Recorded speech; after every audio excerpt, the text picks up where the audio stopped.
திருச்சிற்றம்பலம். திருநாவுக்கரசு சுவாமிகள் அருளிய தேவாரம் 4ஆம் திருமறை. பண் காந்தார பஞ்சமம்.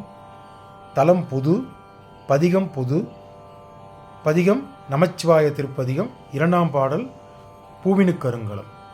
பூவினு கருங்கலம் பொங்கு தாமரை ஆவினு கருங்கலம் அரணஞ்சாடுதல்.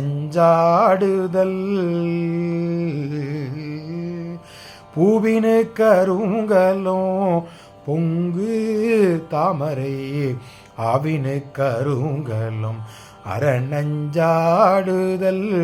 கோவினு கருங்கலம் கோட்டம் இல்லது.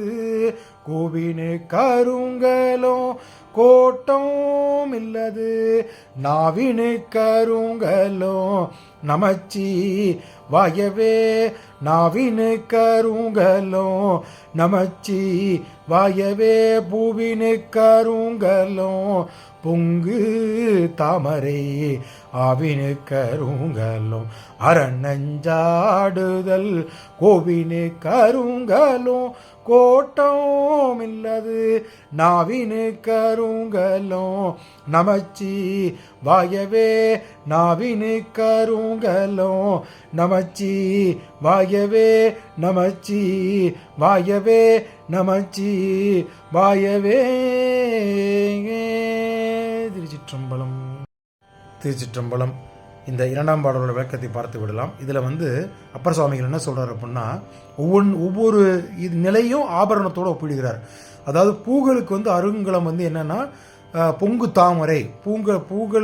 பூக்களுக்கு அணிகலமாக திகழ்வது தாமரை மலர்கள் அப்படின்னு சொல்கிறார். அடுத்த பாடலை பசுங்களுக்கு ஆவினு கருங்கலம் ஆரணஞ்சாடுதல் அப்படின்னா, ஆவினு கருங்குளம் என்ன, ஆவுங்கிறது நமக்கு பசுன்னு தெரியும். அந்த பசுவில் பால் சுரக்கும் அல்லவா, அந்த பால் சுவாமிக்கு ஆபரணமாக நீராடுவதற்கு, எம்பெருமானுக்கு அபிஷேகத்திற்கு எடுப்பதால் அது ஆபரணமாக திகழ்கிறது. அடுத்த வரி என்ன சொல்ற, அரசர்களுக்கு அணிகலமாக இருப்பது நெறி தவறாமல் நடந்து கொள்ளும் தன்மை, அதை சொல்லுகிறார். அதுக்கு அடுத்து நம்முடைய நாக்கு, இறைவன் நமக்கு கொடுத்திருக்கிற நாக்கு எதற்கு அப்படின்னா ஆபரணமாக அந்த நாக்கு இருப்பது என்றால் நமச்சிவாய என்ற பஞ்சாட்சர மந்திரத்தை சொல்லுவதை நம்ம ஆபரணமாக எடுத்துக்கொள்ள வேண்டும் அப்படின்னு சொல்றாரு. நாக்குக்கு அரிய ஆபரணமாக போல் திகழ்வது பஞ்சாட்சர மந்திரமாகிய நமச்சிவாயவே அப்படின்னு சொல்லி இந்த பாடலை முடிக்கிறார் நாவுக்கரசு சுவாமிகள். திருச்சிற்றம்பலம்.